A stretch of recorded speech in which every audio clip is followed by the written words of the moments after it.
열어주시는 것과 몸이 다시 사는 것과 영원히 사는 것을 믿사옵나이다. 아멘. 마태복음 5장 16절 17절을 보시겠습니다.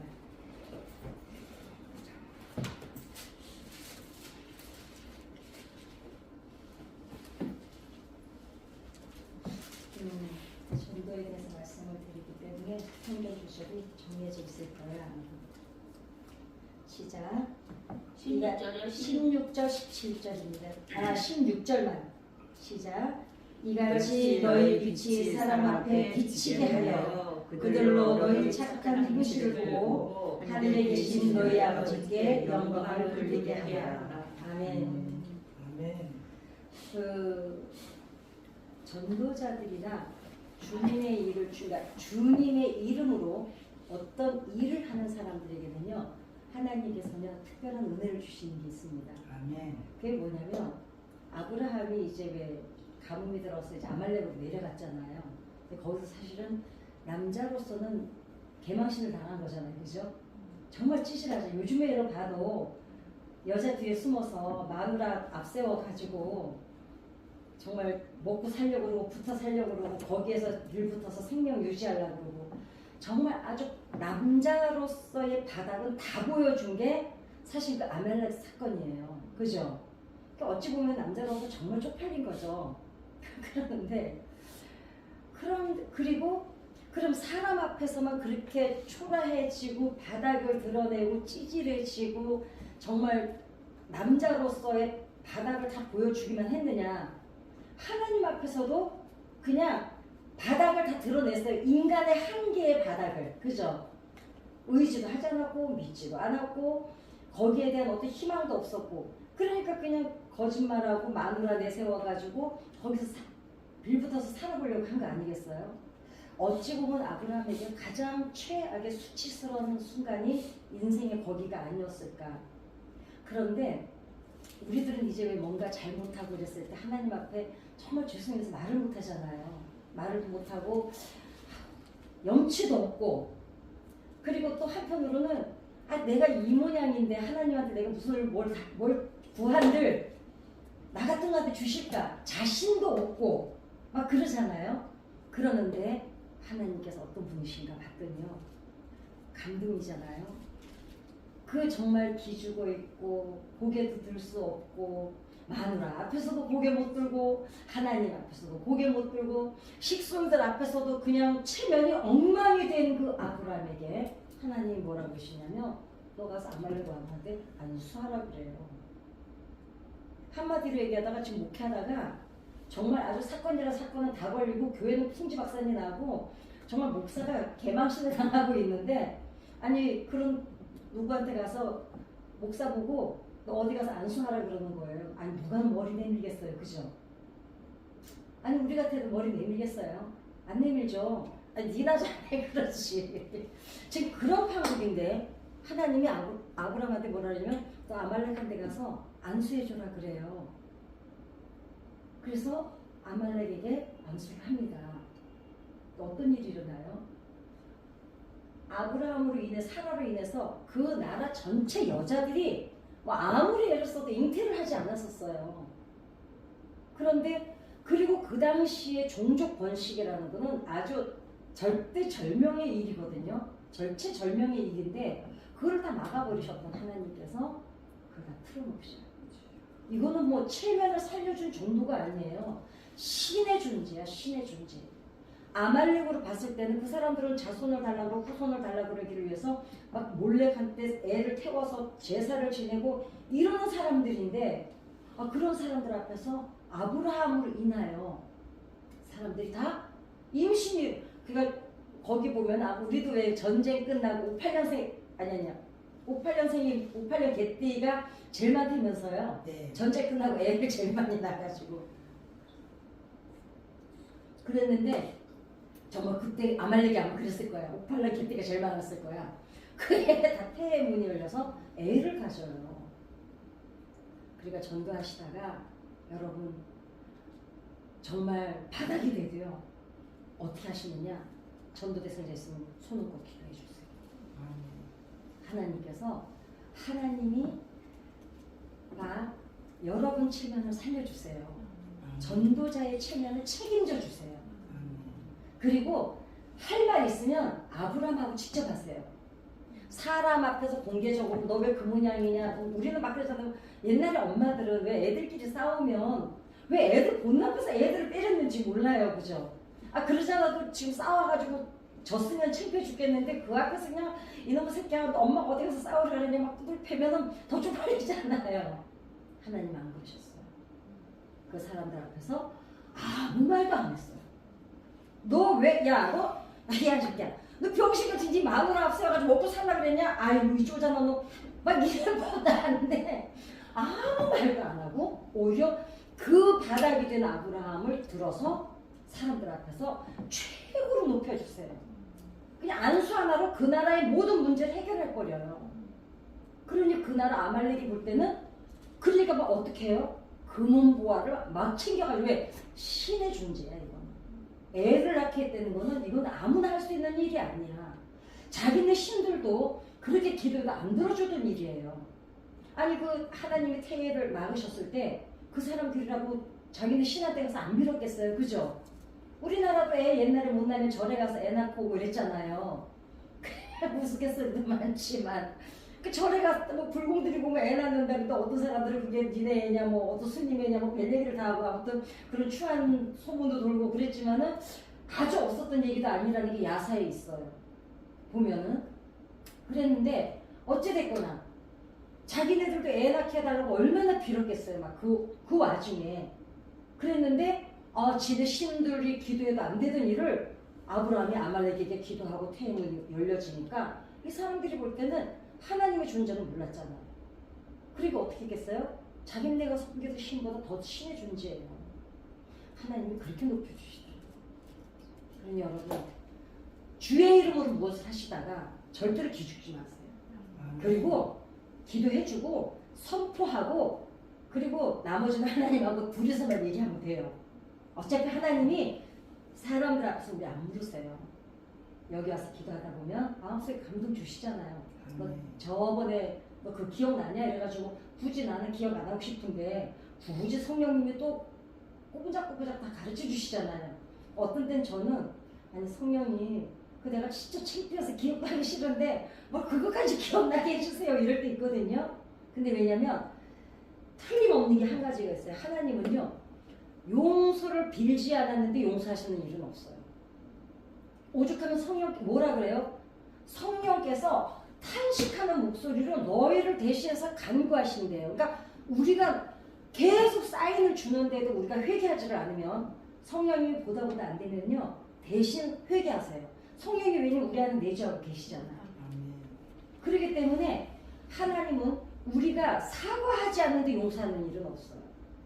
그래서 우리가 보면 왜 어떤 사람들 그 회개했다는 얘기 들어보면은 제가요 어렸을 때 사탕 훔쳐 먹은 것까지 다 기억나서 회개했어요 이러잖아요. 그게 왜 그러냐면 하나님은요 밑바닥까지 빡빡 긁어서 다 긁어낸 다음에 거기다 세모를 담으세요. 그러니까 그거는 기본이에요 기본. 그래서 우리가 계속 회개하고 간구하고 회개하고 간구하는데도 불구하고 뭐가 막힐 때는 아직 풀어지지 않은 매듭이 아직 남아있을 때가 있어요. 그러니까 그럴 땐 방법이 있습니다. 성령님한테 물어보면 돼요. 이게 있어요. 성령님이 내가 묻지 않았는데 성령께서 감동을 주셔도 우리가 묻지 않은 거에 대해서는 우리가 관심이 없어요. 그죠?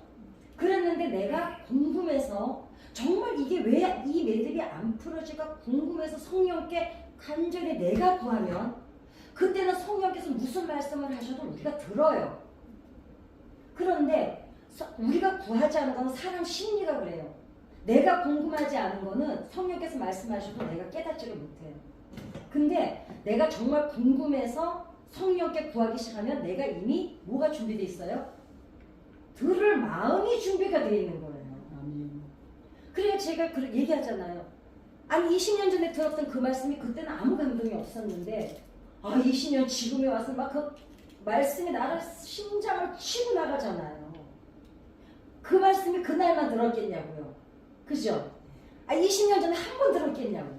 몇 번 들었을 거예요. 왜냐면 목사님들이 한계가 있어요. 이 성경 가지고 설교해야 되기 때문에 안 하도 이 모양 저 모양으로 설교를 안 했을 리가 없어요. 근데 치고 지나가는 건 언제예요? 내가 내 힘을 뺐을 때. 그 힘을 뺐을 때가 언제냐면 내가 묻기 시작할 때예요. 그때가 이제 들을 준비가 돼 있는 거야. 그러니까 단단할 때는요, 뭘 갖다 부어도 스며들 줄 않습니다. 근데 내가 스펀지처럼 돼 있을 때. 그래서 전도자들은 어찌됐거나 여러분 마음껏 선포하세요. 근데 그게 이제 어떤 때는 이제 저는 제일 제가 기죽는 게 뭐였냐면 사역할 때 우리 가수들끼리도 이제 이렇게 모여요. 이제 막 이제 한국 보험생활협회가 있습니다. 오래됐어요. 그래서 이제 제가 93년도에 대상을 탔잖아요. 근데 우리 순봉교가 저쪽에 이제 동화가든 옆에 있을 때 그때 이제 막 우리 회사 버스가 5대나 목사님 보내주셨잖아요. 제가 제일 빛났어요 그날. 그 쓰겠어요. 근데 협회에서들도 이렇게 사람들이 막 이렇게 이제 모임을 갖잖아요. 모임을 가져보면은 이 사람들이 그때는 무슨 얘기를 하냐면 막 이제 한 달에 한 번씩 모이니까 막 자기는 사역 얘기를 해요. 그러면 제일 부러웠던 말이 자기 이번에 어떤 교회 가서 뒤집어 놓고 왔다는 거예요. 그럼 저는 기가 팍 죽어요. 왜냐면 나는 아무리 갔다 와도 뒤집어지는 역사가 없는 거예요. 근데 저는 쟤네들이 도대체 어떻게 하길래 저렇게 뒤집어지나. 그래서 저도 기도도 해보고 하나님 저도 이번에 가면 좀 눈으로 보이는 역사 좀 일어나게 해주세요. 막 그렇게 기도했는데 어떤 교회를 갔는데 하나님께서 그런데도 뭐 안 뒤집어져요. 그래서 이제 나는 영빨이 없나 보다 그래가지고 실망하고 있는데 어떤 증평인가 교회를 갔어요. 집회를 2시라서 낮 집회를 갔는데 그 목사님이 차를 마시면서 고민을 하다가 이래, 집사님 제가 정말 그 고민을 많이 하고 말씀을 드리는데 나는 우리 교회는 원래 사역자를 초청을 안 하려고 했대요.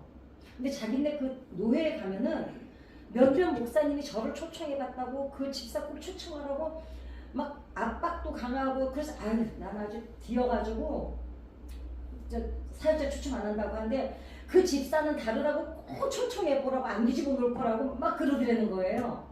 그래가지고 자기가 정말 그때 사건 이후로는 절대로 사역자를 초청 안 하려고 했는데 하도 동기 목사들이 집사님을 이거 한두 사람이 권하면 그냥 그런가 보다 하는데 5-6명이 넘는 교회에서 자기네 초청했더니 너무 좋았다고 초청하라고 했다는 거예요. 거기까지는 기분이 너무너무 좋았어요. 이제 그랬는데 뭐라 그러냐면 어떤 사역자를 그 전에 초청을 했는데 너무 뒤집어 놓고 가가지고 자기 그거 수습하는데 1년이 넘게 걸렸다는 거예요. 그러면서 집사님은 제발 뒤집어 놓지 말고 가려는 가달라는 거예요. 그래서 내가 응답받은 거 아니에요. 목사님 너무 고맙습니다. 저는 사실은 우리 사역자들끼리도 모이면 뒤집어 놓고 왔다 그러면 그게 너무 부러워서 왜 나는 갈 때마다 뒤집어지는 일이 없을까 그랬는데 정말 너무 고맙습니다. 저는 못 뒤집어요. 그랬더니 자기도 그래서 잘 나를 초청했다는 거예요. 안 뒤집어 놓는 집사가 있다. 그랬는데 그날 그 자리에 정말 놀라운 성령 역사가 일어났어요. 아픈 사람이 낫기도 하고. 근데 이제 제가 은사에 대해서 언젠가 한번 말씀드렸죠. 그 제가 고친 거 아니라고.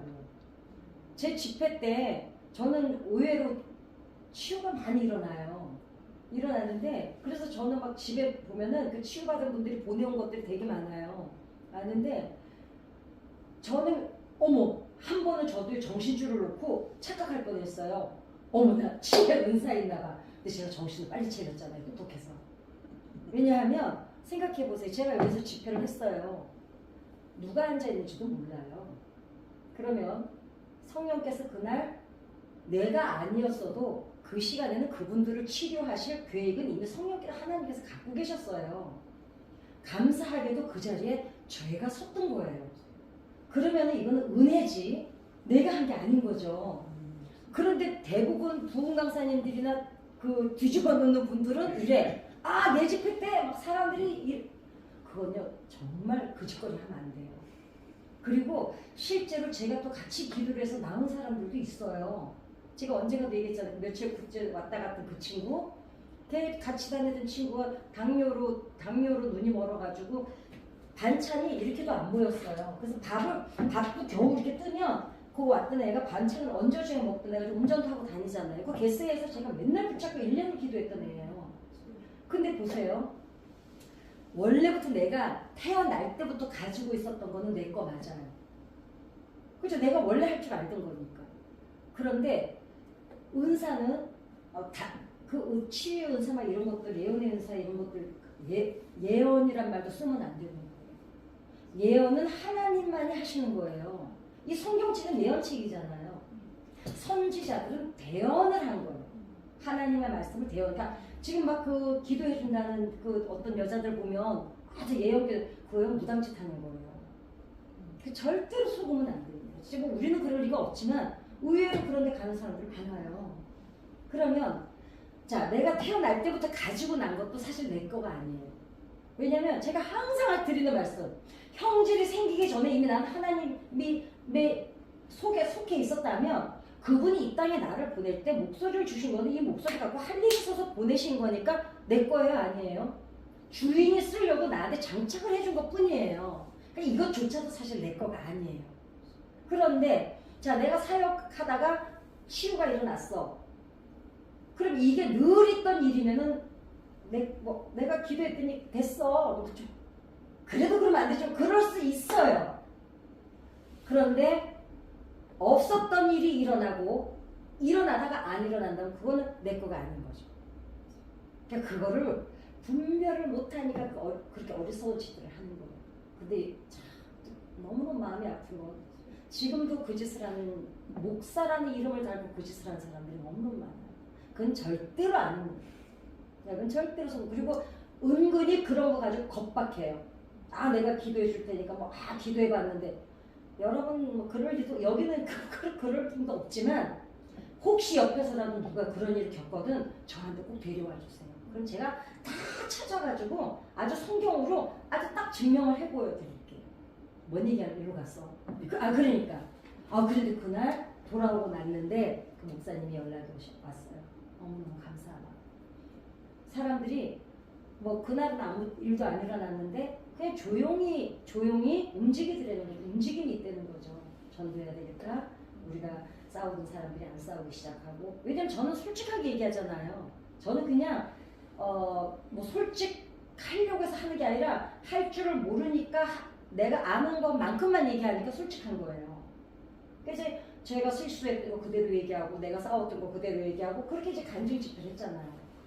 그러니까 어찌됐거나 저는 그 뒤집어 놓던 가수들이 너무 정말 무서웠어요. 내가 왜 이 얘기를 가는지 모르겠는데 어찌됐거나 아말렉 앞에서 하나님께서 아브라함을 그렇게 세워주세요.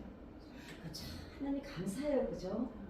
우리는 그러니까 이러나 저러나 하나님 은혜에 감사하지 않을 수가 없어요. 아멘. 네, 정말 감사하지 않을 수가 없어요. 그러니까 우리 같은 바보들이 어디 있어요. 살기 힘들어 죽겠는데도 뭐라 그래요? 살겠네 그러잖아요. 살겠네. 그리고 있잖아. 우리가 볼 때는 정말 쥐뿔도 감사할 게 없는데 요즘 어떻게 지내세요? 하나님 은혜로 살아요. 그러니 우리 같은 거룩한 바보들이 어디 있냐고요. 그러니 하나님이 보실 때 얼마나 고맙겠어요. 얼마나 고맙겠어요. 이번에 가족들 다 만나보시고 자식들 와봐서 아시잖아요. 저도 조카들이 이번에는 왔는데 지금 오늘도 이제 어제는 막 예배 잠깐 왔다가 오늘은 롯데를 갔는데 너무 고마운 거예요. 잘 커준 게. 제 자식은 아니지만 17년 동안 저희 그 아이들을 제 동생하고 둘이 돌봤잖아요. 그 너무 고마운 거야. 그 엄마 아버지도 없는 애들이 정말 엇나갈 수도 있었는데 정말 하나도 그냥 너무 그리고 지 자식들까지 알뜰한 처를 키워낸 거예요. 그러니까 정말 걔네들이 나한테 잘하는 게 고마운 게 아니라 그렇게 살아주는 게 너무 고마운 거예요. 그리고 그 다음에 두 번째는 이제 전도에 대해서 지금 계속 말씀드리고 있는데 이제 전도하기 위해서 그 다음에 여러분들이 가릴 사람이 있어요. 두 가지의 종류의 사람이 있습니다. 성질이 더러운 사람이 있고 아픈 사람이 있어요. 아픈 사람은 자기가 힘이 들어서 공격을 하는 거야.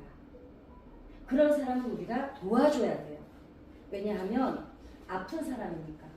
왜냐하면 간호를 하는 사람은 화를 내는 게 아니래요. 그리고 넘어진 사람이 더 힘들지 손을 잡아서 일으켜주는 사람이 더 힘들진 않아요. 그런데 떨쳐내야 될 사람이 있어요. 승질, 아니 못돼 먹은 사람. 이 못돼 먹은 사람의 특징이 있습니다. 냉정해요. 자기중심적이에요. 그리고 뭐든지 비판해요. 그리고 아무튼 이 못돼 먹은 사람은 여러분 구별해내세요. 이 사람을 한테 에너지 쏠 시간에 이 아픈 사람을 차라리 돌보는데 에너지를 쓰시는 거죠. 그러니까 전도를 할 때도 보면은 이게 구분이 되잖아요. 그래서 이 사람을 분명히 걸러서 아픈 사람은 우리가 도와줘야 되지만 못돼 먹은 사람은 빨리 잘라내야 돼. 왜냐면 그래야 내가 살아요. 같이 물에 빠져 죽어. 그렇기 때문에 그거는 걸러내야 돼요. 그 사람은 또 그 사람대로 또 하나님이 좀 더 강한 사람을 보내실 거예요. 그 사람이 구원받아야 된다면. 그 다음에 우리가 메타 커뮤니케이션이라 그래요. 이제 이게 뭐 요즘에 이런 용어들을 많이 쓰는데 간단하게 얘기하면 두 가지야. 마음을 잃는 거하고 마음을 헤아리는 게 있어요. 그러니까 이건 전도자가 꼭 가지고 있어야 될 덕목이기 때문에 말씀을 드리는 거예요. 마음 읽기는 뭐냐면 유추하는 거야. 넘겨지는 거야. 그러니까 마음 읽기가 말은 참 좋아서 왠지 좋은 말 같잖아요. 그러니까 이게 뭐냐면 이래 누가 이제 나랑 만나 권사님이랑 나랑 앉아서 차를 마시는데 자꾸 내가 시계를 들여다봐요. 그럼 속으로 이래 아니 만나자고 하지를 말든지 아니 뭐 나랑 앉아있는 게 싫은가 보다. 저기 시계나 보고 앉아있는 거 보니까. 이게 마음 읽기야. 이거는 내 관점으로 지금 판단한 거야. 그럴 때는 이렇게 물어봐야 돼요. 혹시 뭐 급한 일 있으시면 말씀해 주세요. 뭐 힘든 일 있으세요? 이거는 마음 헤아리기야. 그러니까 전도자는 이걸 가지고 있어야 돼요. 왜냐하면 사람들이 난 딱 보면 알아. 알 수가 없어요. 사람은 얼마나 섬세한 존재인지 몰라요. 그날은 그 사람이 그날 봤더니 그 사람이 내가 봤던 대로 맞네 이랬지만 그날 그 사람이 그 문제로 힘들 수도 있었을 거예요. 다음 날은 아닐 수도 있거든요. 만약에 권사님 한번 생각해 보세요. 누가 나를 보고서 아유 권사님 내가 딱 보면 알아 이러면 기분 좋으세요? 나쁘세요? 기분 더러워요. 아 지가 나를 어떻게 알아? 언제 봤다고. 사람은 절대로 딱 보고 알 수가 없습니다. 이게 마음입니다. 그러니까 저희들이 상담을 배울 때 상담사들한테 상담사의 윤리 강령이라는 게 있거든요. 거기에서 뭐가 있냐면 상대방이 말하는 거 외에는 유추하지 말라요. 어떤 경우도 그러니까 우리가 왜 인생을 벌써 60 넘어가고 50 넘어가면요. 이게 보면 유추가 될 때가 있어요. 그죠? 왜냐면 이제 아이고 이렇게 보면 알 것 같을 때 있어. 그럼에도 불구하고 내가 판단해서 마음 읽기를 하지 말라는 거죠.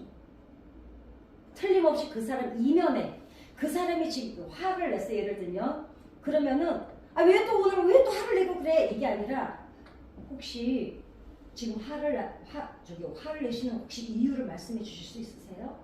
이러라는 거죠 차라리. 그럼 그 사람이 자기를 설명할 기회라도 있잖아요. 근데 대부분 이러잖아요. 아유 또 그러네. 그러지 말라는 거야. 아니 혹시 무슨 오늘 힘든 일 있으세요? 혹시 제가 지금 화를 내는데 혹시 나랑 연관이 돼 있어요? 이래버리는 거죠. 그러니까 전도자는 이 기본이 돼 있어야 사람 관계를 맺는데 이 걸림돌이 되지를 않아요. 그런데 아유 내가 딱 보면 알지. 아유 쟤는 어떻게 했구나. 쟤가 어떻게 접근하면 되겠구나. 이거 하지 말라는 거예요. 또 제가 해보니까 그게 맞아요. 근데 우리는 사실 그럴 때가 나도 모르게 많아요. 왜냐면 애 엄마들은 특히 애 키워보신 분들은 특히 더 그럴 수가 있는 게 애들이 어디 말해요? 엄마가 넘겨짚어서 눈치채야지. 그런데 그러지 말라는 거죠. 설령 자식 부모 사이에도. 그러니까 뭐든지 내 밑밥을 깔고 시작하지 말라는 거예요. 이게 어떤 게 있냐면 이제 저쪽에 귀족 딸이 이쪽에 귀족 딸이 살고 이쪽에 동네 살인마가 하나 살고 있어요. 아주 골치덩어리야. 이거는 뭐 그거는 정말 아주 이 사람 눈에 띄면 성폭행을 당하거나 죽거나 막 이래요. 근데 요 마을에서 이 마을을 넘어가려면 산을 하나 지나야 돼요. 그러는데 이 귀족 딸이 이쪽 마을에 볼 일이 있어서 산길을 걷게 된 거예요. 이 남자는 뭐 사냥거리 없나 해서 오고 있었고, 근데 보니까 예쁜 귀족 처녀고, 야 오늘 이 산속에 아무도 없잖아. 저거 잘 만났다 했는데 이 귀족 딸은 또 자기가 산길을 가는데 좀 무서웠어. 마침 어떤 사람이 오는 거야. 너무 반가운 거야. 잘됐다 이제 저분에게 길을 물어보면 되겠구나. 이 귀족 딸은 그 마음으로 오고 얘는 저거 잘됐다. 성폭행해야 되겠다. 이래서 이제 딱 마주친 거예요. 그런데 이 귀족 딸이 그 사람을 막 달려가서 선생님 너무 반갑습니다. 고맙습니다. 내가 지금 저 산길을 가는데 너무 무서웠는데 선생님을 뵈니까 너무 반갑다고 고맙다고 제가 지금 저쪽 마을을 가는데 혹시 저한테 길을 안내해 주실 수 있냐고. 그 눈빛이 이 살인자가 이 여자의 눈빛을 보는데 너무 티 없이 자기를 신뢰하고 믿더라는 거예요. 차마 나쁜 짓을 못하겠는 거야. 그러니까 따라오라고. 그래서 길을 다 안내해줬어. 그래가지고 사귀게 돼서 귀족딸과 결혼을 했어요. 이게 어떤 거기에 동화로 나온 얘기가 아니고 어떤 얘기에 나와 있는 얘기를 제가 지금 전달해 드린 거거든요. 이 이야기를 왜 해드린지 아시죠? 내가 상대방한테 밑밥을 안 깔고 대할 때는 내 표정이 맑아요. 내 눈빛에 뭔가 담겨있지를 않아. 천진무구해. 순수해. 사람은 바뀌질 않아요. 그런데 반응은 해요. 예를 들어서 내가 이렇게 반응하면 이 사람도 그렇게 반응해요. 제가 며칠 전에 깡패 마누라 길들이기 이제 간증을 해드릴 때 이 남편이 누워서 야 리모컨 갖고 와, 재떨이 갖고 와, 물 갖고 와. 이러니까 이 아내가 너는 손모가지가 없냐 발모가지가 없냐 이 XX야? 이러니까 빵 날아가. 그러는데 네 여보 갖다 드릴게요. 그 옆에 있는데 좀 가져가시면 안 될까요? 이러니까 웃으면서 지랄하네 이러면서도 지가 가져가요. 사람은 안 바뀌지만 반응은 한다는 거죠. 반응하는 존재라는 거죠. 그래서 전도자가 사람들을 나가서 만날 때는 내 안에 밑밥이 깔아져 있지 않아야 된다는 거. 그리고 또 하나는 사람을 만나면 5분 안에 대신 발견해야 되는 건 있어요. 사람을 딱 만났을 때 전도자는 5분 안에 이 사람의 장점을 빨리 찾아내야 돼요. 그런데 그 장점을 찾아내기 위해서는 내 안에 뭐가 준비가 되어 있어야 되냐면 긍정적인 마인드가 준비가 되어 있어요. 어떤 사람은 사람을 만나면 가르치려고 하는 분들이 있어요. 근데 그분들이 나쁘진 않아요. 왜냐하면 워낙 반듯한 분들이라 빨리 하나라도 가르쳐서 좀 잘 살게, 바르게 살게 해주고 싶어서 그 마음은 알아. 그런데 이 좋은 마음을 상대방이 알면 좋은데 네가 뭔데 날 가르쳐 이게 되거든요. 받아들일 사람에게는 그게 너무 좋은 관계가 되지만 받아들일 준비가 안 돼 있는 사람에게는 잔소리로 들리는 거죠. 그죠? 그래서 그리고 또 하나는 예의상 칭찬은 절대 금물이에요. 우리가 왜 그러잖아. 어떤 때는 아무리 봐도 칭찬할 게 없는데 뭔가는 해야 되겠고 그럼 이제 막 찔릴 때가 있잖아요. 이제. 근데 사람들은 알아요. 그렇기 때문에 저는 참 감사한 게 그게 참 좋았던 것 같아요. 사람을 만나면 일단 사람이 좋다 보니까 뭐든지 먼저 좋은 게 먼저 눈에 띄었던 것 같아요. 그게 제가 사람을 많이 대인 공포증을 갖고 있고 제가 공황장애를 앓고 있고 우울증을 앓고 있는 제가 사실은 거의 비판적이어야 되잖아요. 근데 성령께서 성령을 받고 나니까 그거는 그대로 아직 밑바닥에 남아는 있는데 제 시선이 바뀌는 것도 있었고 또 제 마인드도 아마 좀 그런 게 있지 않았을까. 그래서 세상 사람들은 눈치가 백단이라서요. 우리가 예의상 하는 거는 빨리 알아들어요. 근데 저 같은 경우에는 상대방 장점을 좀 빨리 찾아내는 은혜가 있어요. 근데 그게 장점을 빨리 찾아낼 은혜를 갖기 위해서는 먼저 내 안에 뭐가 있어야 되냐면 긍정적인 마인드가 준비되어 있어요. 그러니까 늘 뭔가 빈틈이 없는 거 이런 거를 찾는 사람들은 고쳐야 될 거, 개선해야 될 거 이런 것만 먼저 눈에 띄어요. 그렇겠죠. 그런데 긍정적인 마인드, 낙천적인 마인드를 갖고 있는 사람들은 그거보다 좀 다르겠죠. 이미 어때요? 상대방한테 내가 보여주는 표정 자체가 다르겠죠. 너무, 그러니까 우리가 확증 편향적이라고 그러거든요. 뭐든지 내가 이건 이래야 돼. 이걸로 아주 단단히 뭉친 사람을 우리가 확증 편향적인 사람이라고 그래요. 이런 사람들은 뭐든지 딱딱 틀이 잡혀 있어서 자기 틀에 의해서 하잖아요. 근데 제가 얘기했죠. 보자기 같은 마인드를 가지면은 다 쌀 수가 있다. 그 전도를 하려면은 그게 준비가 돼 있어야 된다는 거죠. 그 다음에 이웃의 필요에 민감해야 돼. 이웃의 필요에 민감하려면은 어떻게 해야 되냐면 눈치가 좀 따라야 되겠죠. 근데 우리는 성경적으로는 뭐라 그러냐면 지혜라고 하죠. 그거를 지혜라고 하는데 또 더 차원 높은 단어로 쓴다면 사랑이라고. 그러니까 우리 애들만 보면 어때요? 다 이쁘잖아요. 애들은 진짜 못생긴 애들이 없어요.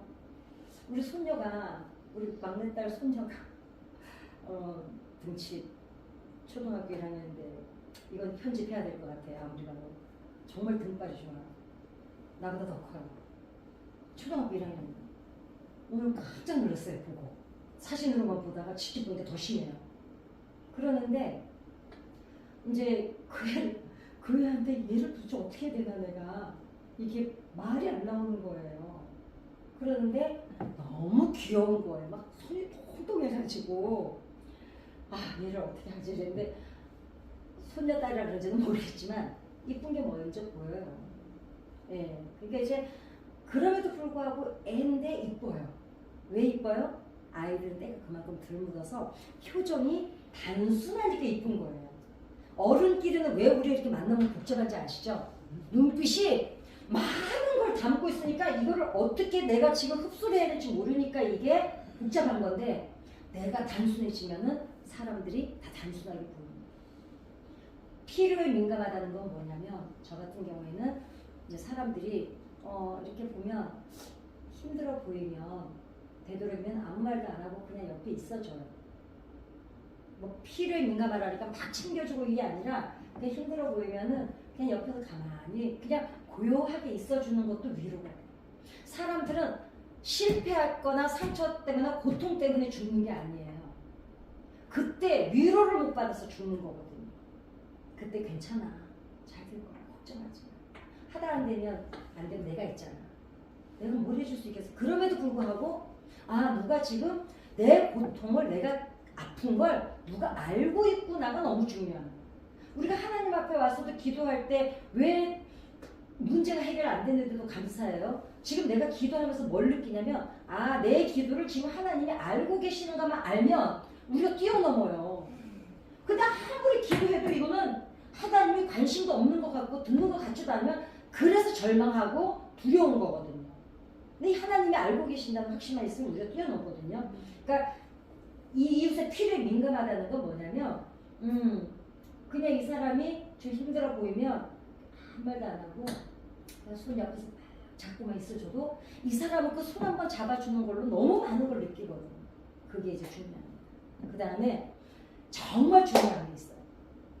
사람을 좋아하지 않으면 절대로 전도할 수가 없어요.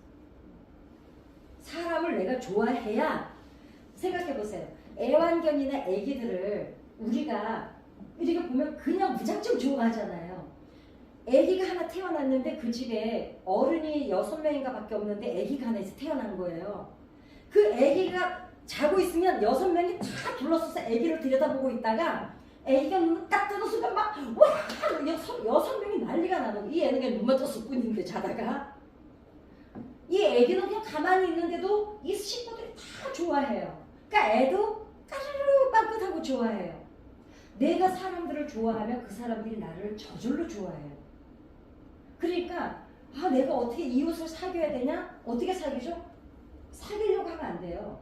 그냥 내가 사람을 좋아하면 그러니까 저는 제가 상동에 살 때 제가 눈이 좀 멀리가 안 보여요. 근데 그 우리 한 4동 저쪽에 허연 게 이만한 개를 2마리를 아침마다 똥으로 데리고 나오는 이유식이시거든요.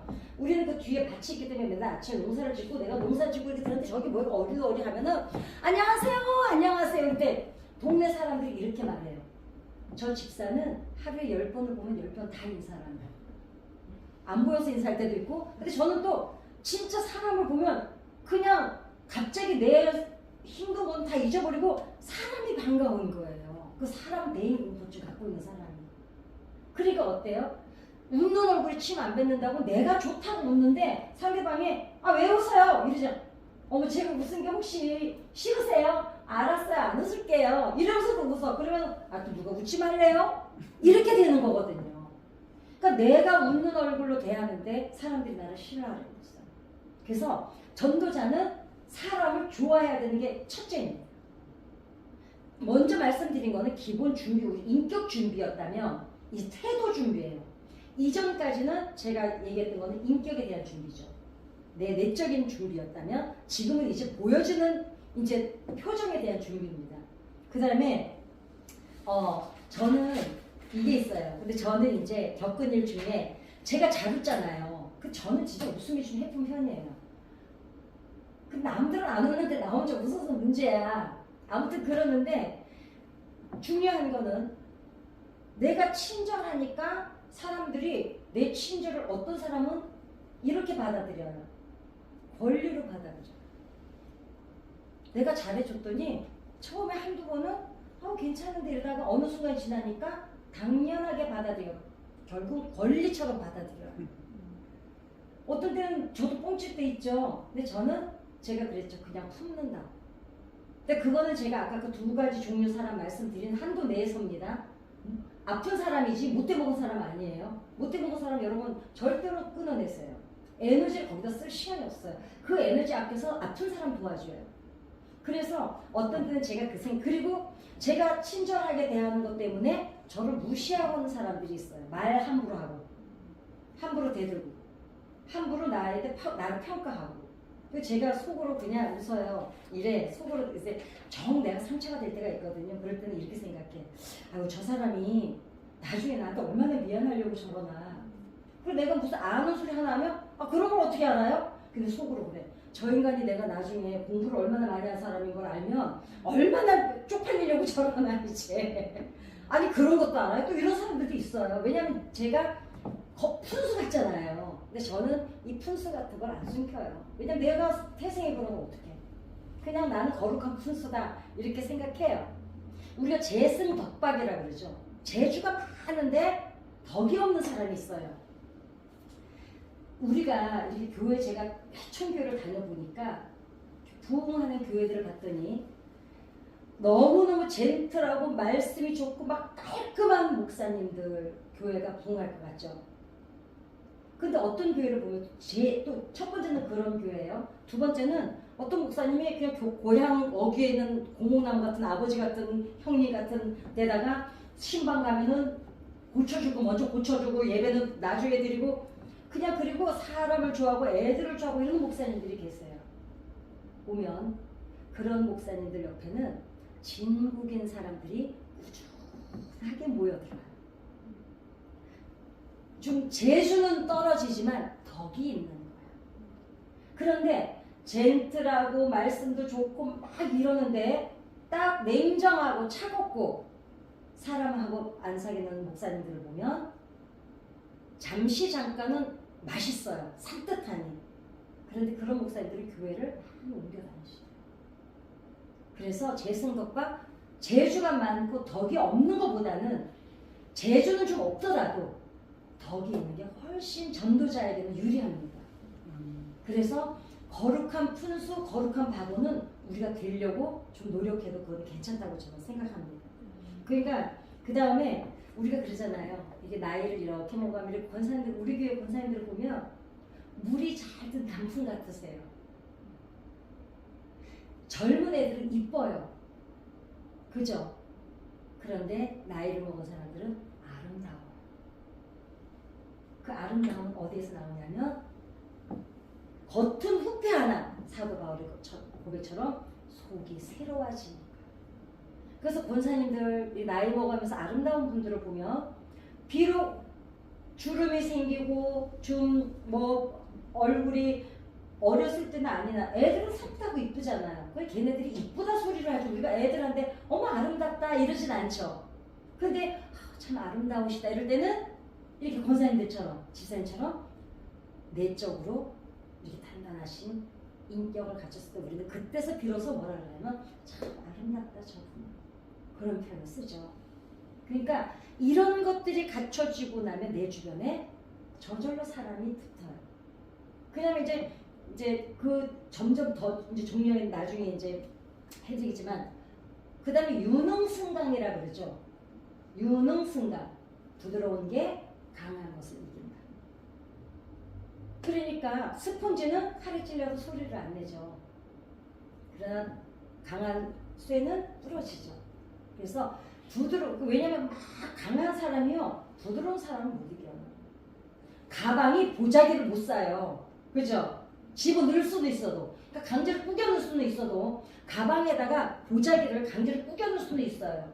근데 가방이 보자기를 싸주지는 못해요. 근데 가방을 보자기는 어떻게 해요?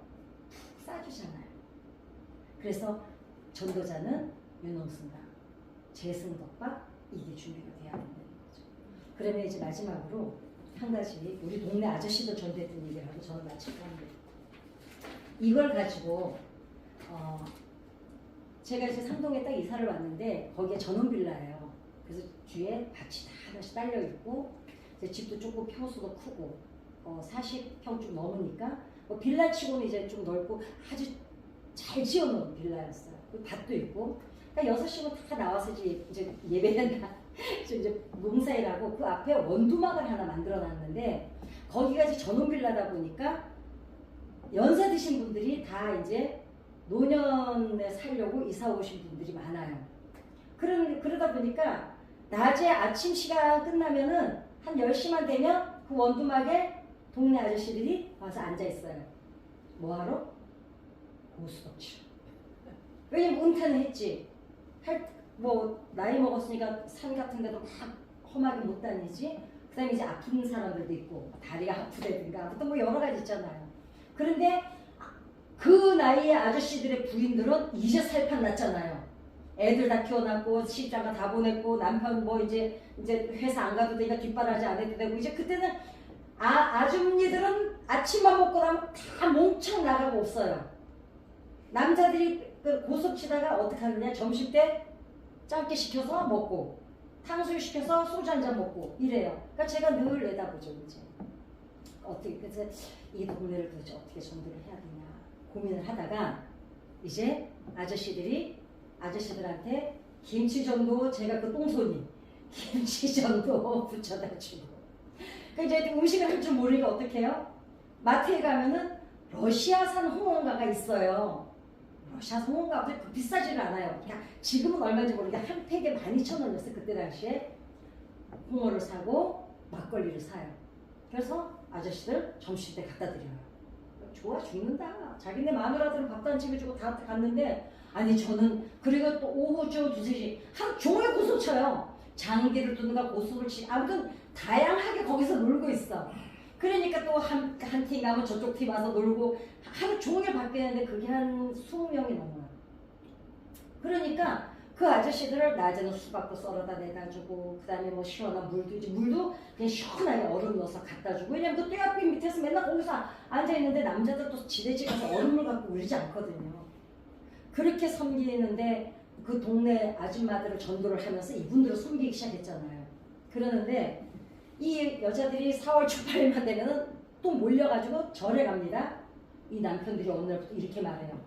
그 쓸데없이 절에 돌아다니지 말고 저기 뭐지 가수 따라가지고 교회 나가 이러기 시작한 거예요. 이제 장경동 목사님 우리 그때 오셔서 이제 한번 집회하신 적 있죠. 그 아저씨들이 52명이 와줬어요. 물론 그 아저씨들이 다 결신을 한 건 아닙니다. 그렇지만 그 사람들이 거기서 술 먹고 담배 피는 사람들이에요. 그럼 사람들이 누가 또 그래요. 무슨 집사가 전도를 하는데 술 갖다 주고 안주 갖다 주냐. 아니 내가 집사지 그 사람들은 집사가 아니잖아요. 눈높이 전도라는 게 있거든요. 아니 그 사람들한테 할렐루야에서 거기 가서 내가 찬양을 할 거예요. 성경을 읽을 거예요. 하트 치는 데 가가지고 그냥 오빠들 잘 돼. 아이 똥을 해야지 똥을. 그 하트 그따위로 치니까 돈을 못 따는 거지. 그냥 이래요. 다 오빠야. 그냥 다 삼촌. 뭐 거기서 아주 금방 정리를 다 합니다. 삼촌, 오빠, 작은아버지부터 시작해가지고 쫙 정합니다. 그럼 제가 지나가면 뭐 처제라고 하는 사람도 있고, 왜냐면 자기 아내를 보고 언니라니까 처제라고 하는 사람도 있고, 동생이라고 하는 사람도 있고, 올케라고 부르는 사람도 있고, 언니라고 부르는 사람도 있고, 아무튼 동네를 다 집안을 다 정리를 해놓습니다. 집안 정리를. 그래가지고 가게도가 엉망이게 우리 엄마 아버지하고는 전혀 모르는 언니 오빠들입니다. 그러긴 하지만 그분들이 오빠들 나 이번에 있잖아 장경동 목사님 오시는데 나 50명 데리고 오기로 우리 목사님하고 약속했거든. 그러니까 그래 우리가 가야지. 그럼 누가 가? 동생이 그런 일을 하는데 야 우리가 가야지. 그래가지고요 거기 와서 술 한 번도 안 먹어본 다른 아저씨들까지요 다 동원해가지고 자기네 만화님들까지 동원해가지고 와주는 거예요. 이게 눈높이 전도입니다. 저는 우리 동네를 그렇게 전도했어요. 할렐루야 예수님 구원 받으세요. 이거 안 통해요. 오빠 똥내 거기서 그거 안 내면 오빠는 끝났어. 오늘 돈 꼬셔. 이래가지고 그 사람들하고 먼저 내가 그 사람들을 좋아하니까 그 사람들도 저를 좋아하더라는 거죠. 그렇게 해서 저는 우리 동네를 전도를 하기 시작했습니다. 오늘 이게 저는 제가 항상 말씀드리죠. 제 전도 방법이 FM이 아니라는 거. 그냥 저는 제 전도 방법이었어요. 우리 동네가 그랬고 제가 사는 문화가 그랬고 제 성격이 이런 거지 저 사람이 저랬으니까 제 전도 방법이 전부입니다라고는 할 수가 없어요. 이제 다른 분들은 듣는 분들은 자기들 방식이 있고 자기들 문화가 있고 자기네 동네 분위기가 다 있어요. 그래서 저는 올해 이 마인드를 가지고 대신 이 마인드는 가지고 한 명만 정해놓고 아주 집중 공략 대신 못돼 먹는 사람은 살지 않아요. 왜냐면 여러분들이 영적으로 육적으로 너무 지쳐. 그 에너지를 가지고 빨리 섬겨야 될 사람, 구원해야 될 사람, 도와줄 사람은 빨리 찾아가는 게 훨씬 더 유익합니다. 아멘. 네, 그래서 오늘 우리 주기도문 하고 기도하겠습니다. 하늘에 계신 우리 아버지여,